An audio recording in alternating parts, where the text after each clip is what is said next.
आइए शुरुआत करेंगे पहली खबर के साथ। एमपी के हिल स्टेशन पचमढ़ी में बीजेपी विधायकों और सांसदों के प्रशिक्षण वर्ग की शुरुआत हो चुकी है। केंद्रीय गृह मंत्री अमित शाह, मुख्यमंत्री डॉक्टर मोहन यादव और केंद्रीय कृषि मंत्री शिवराज सिंह चौहान पचमढ़ी पहुंचे हैं। 3 दिन तक चलने वाले इस कार्यक्रम की शुरुआत केंद्रीय गृह मंत्री शाह ने दीप प्रज्वलन के साथ की। 16 जून तक चलने वाले इस कार्यक्रम में प्रशिक्षणार्थी के रूप में मध्य प्रदेश सरकार के सभी मंत्री, विधायक, लोकसभा राज्यसभा सांसद शामिल रहेंगे। मुख्यमंत्री डॉक्टर मोहन यादव पूरे 3 दिन कार्यक्रम में मौजूद रहने वाले हैं, यानी अगले 3 दिन पूरी सरकार पचमढ़ी से चलेगी। वहीं प्रशिक्षण वर्ग से पहले पचमढ़ी के कैंट क्षेत्र में भाजपा प्रदेश अध्यक्ष वीडी शर्मा के साथ केंद्रीय मंत्री वीरेंद्र कुमार खटिक, एल मुरुगन, दुर्गादास उइके, सावित्री ठाकुर समेत मध्य प्रदेश सरकार के मंत्रियों ने, विधायकों ने और सांसदों के साथ एक पेड़ मां के नाम अभियान के तहत पौधारोपण किया। वहीं इस पार्क का नाम अटल वाटिका रखा गया है।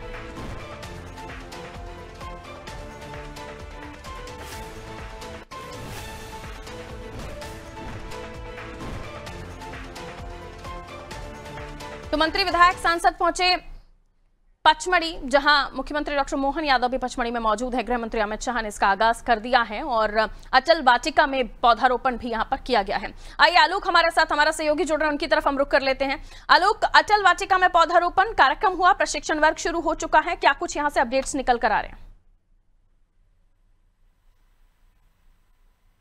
अनम्यूट कर लीजिएगा आलोक जी।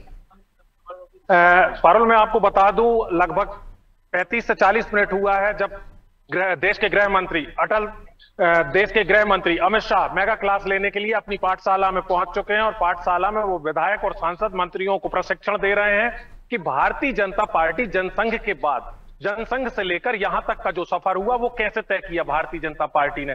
श्यामा प्रसाद मुखर्जी की अवधारणा क्या थी, उस अवधारणा को लेकर भारतीय जनता पार्टी कैसे चली, 2 सांसदों वाली जो पार्टी थी आज विश्व की सबसे बड़ी पार्टी कैसे बनी, मध्य प्रदेश के विकास की बात भी उन्होंने की है। और जहां तक मैं बात करूं तो अमित शाह का जो कार्यक्रम है, जो हमें अंदर से जो जानकारी मिल रही है, सूत्र बता रहे हैं अमित शाह का कार्यक्रम पूरा हो गया है और कॉकपिट उनका तैयार है। अगर ये मैं अपने पीछे दिखाऊंगा तो यहां पर पुलिस ने बैरिकेडिंग कर दी और बैरिकेडिंग करने के बाद में किसी भी वाहन को वहां जाने की इजाजत नहीं है। सिर्फ जो देश के गृह मंत्री अमित शाह की जो सुरक्षा में जो वाहन लगे हैं, जो उनके एस्कॉर्ट वाहन है, सिर्फ वही वाहन पीछे जाएंगे। वहां से मीडिया का भी प्रवेश बिल्कुल भी बंद कर दिया गया, मीडिया को भी वहां जाकर विजुअल दिखाने की भी अनुमति नहीं है। यहां पर मैं खड़ा हूं, जस्ट मेरे पीछे से अमित शाह का काफिला निकलेगा, वहां से वो हेलीपैड, पचमढ़ी के हेलीपैड पहुंचेंगे और पचमढ़ी के हेलीपैड से उनका स्टेट हैंगर भोपाल पहुंचेंगे और भोपाल के स्टेट हैंगर से फिर वो दिल्ली के लिए रवाना होंगे। जी पारुल। बिल्कुल, जिस तरह से आप जानकारी दे रहे हैं कि गृह मंत्री अमित शाह का जो कार्यक्रम था वो यहाँ पूरा हो चुका है, यानी आप 3 दिन से सरकार यहीं से चलने वाली है। जो कार्यक्रम है, आपने बताया कि जनसंघ से लेकर बीजेपी का अभी तक का सफर किस तरह रहा, इस पर भी बात होगी, लेकिन हुई है। लेकिन उसके बाद हम देखें तो राज्य के हिसाब से बीजेपी जिस तरीके से प्रशिक्षण वर्ग कर रही है, इसमें हम देख रहे हैं ऑलमोस्ट एमपी के पॉलिटिशियंस हैं, चाहे वो केंद्र में बैठे हों चाहे वो राज्य के हों।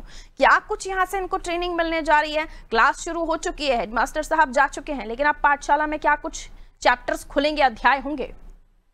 देखिए पारुल, मेरी लगातार मैंने आपका जो सवाल है वो भारतीय जनता पार्टी के नेताओं से पूछा और भारतीय जनता पार्टी की, चाहे वो धार की विधायक नीना वर्मा हो, चाहे वो सांसद रोडमल नागर हो या सागर की सांसद लता वानखेड़े हो, लगातार अनादि टीवी ने यह सवाल किया कि प्रशिक्षण वर्ग की इस समय क्या आवश्यकता पड़ गई, क्या पब्लिक डोमेन में जनप्रतिनिधि ऐसी बात करने लगे, उसका प्रशिक्षण देने जा रहे हैं। पहली बार की जो विधायक सांसद है, इस दोनों को उनका लगातार ये कहना था कि नहीं, प्रशिक्षण वर्ग भारतीय जनता पार्टी का एक हिस्सा है, चरैवेती भारतीय जनता पार्टी का काम है, लगातार कार्य करते रहना भारतीय जनता पार्टी का काम है।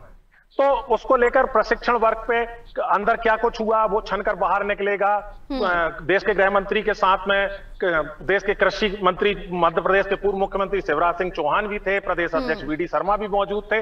लगातार 3 दिन तक प्रदेश की जो सरकार है वो पचमढ़ी से ही चलेगी और जब ये सत्र का जो समापन होगा उसमें देश के रक्षा मंत्री राजनाथ सिंह शामिल होंगे। जी पारुल, एक और सवाल, इससे पहले हमने देखा था कि कैबिनेट भी हुई थी, पचमढ़ी में हुई थी, प्रशिक्षण वर्ग भी पचमढ़ी में। ये खासतौर पर पचमढ़ी को चुनने के पीछे की कोई कारण इंटरनल समझ में आई आपको?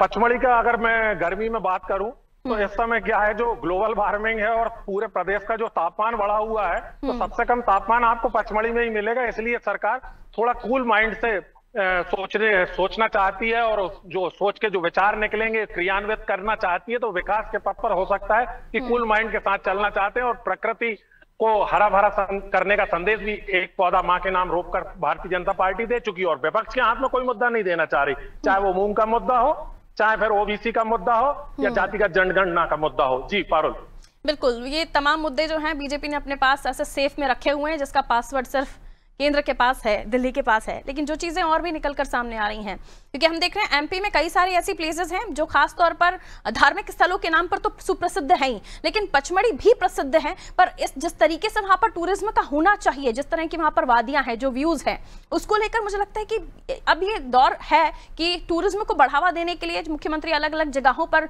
जो हम देख रहे हैं महादेव लोक की बात, ओमकारेश्वर में भी कॉरिडोर बनाने की बात, यहाँ पचमढ़ी को भी मुझे लगता है वो हाइप देने की कोशिश की जा रही है। आलोक, बिल्कुल, देखिए टूरिज्म के हिसाब से बात करें तो देश में ही नहीं विश्व में पचमढ़ी एक अपनी अलग पहचान रखती है। भगवान महादेव भोले बाबा की ये नगरी के नाम से भी जाने जाती है। जब महादेव के पीछे भस्मासुर राक्षस पड़े तो महादेव ने यहाँ की गुफाओं में आकर शरण ली थी, तो महादेव की नगरी के नाम से जानी जाती है। और महादेव मेला भी यहाँ पर शिवरात्रि के समय लगता है, जो कि काफी पॉपुलर है। उसके साथ में नागद्वारी मेला होता है। नागद्वारी मेला जो है अमरनाथ से भी दुर्गम यात्रा, अमरनाथ के समान दुर्गम यात्रा नागद्वारी की यात्रा को माना जाता है। और राजा भभूत सिंह जो यहाँ पर क्रांतिकारी राजा हुए थे, जिन्होंने अंग्रेजों को भगाने के लिए श्वेत मधुमक्खी का इस्तेमाल किया, खुद की औजारों की फैक्ट्री थी उनकी, उनसे वो लड़े। तो कहीं ना कहीं पचमढ़ी का जो इतिहास है, इसलिए पचमढ़ी को हाइट देने की कोशिश की जा रही है। और गर्मी में बात करें तो गर्मी में शीतलता के लिए पचमढ़ी ही उपयुक्त स्थान था मध्य प्रदेश सरकार के लिए। पारुल, बिल्कुल, अमूमन लोग कोशिश करते हैं कि जब गर्मियों का समय हो तो पचमढ़ी की तरफ रुख करें। हम और आप एमपी से बिलोंग करते हैं तो ज्यादा बेहतरीन तरीके से पचमढ़ी को समझते हैं। लेकिन इसके बाद मुझे लगता है सबका ध्यान अमित शाह जी के पास जाने के बाद कि पचमढ़ी की तरफ एक बार और आकर्षित हुआ होगा। और जो खूबियां आप बता रहे हैं ये भी जनता तक, दर्शकों तक पहुंच रही हैं कि पचमढ़ी बेहतरीन स्पॉट है। ठीक है, बहुत शुक्रिया आलोक। कोई अपडेट हो तो प्लीज दीजिएगा। फिलहाल थैंक यू।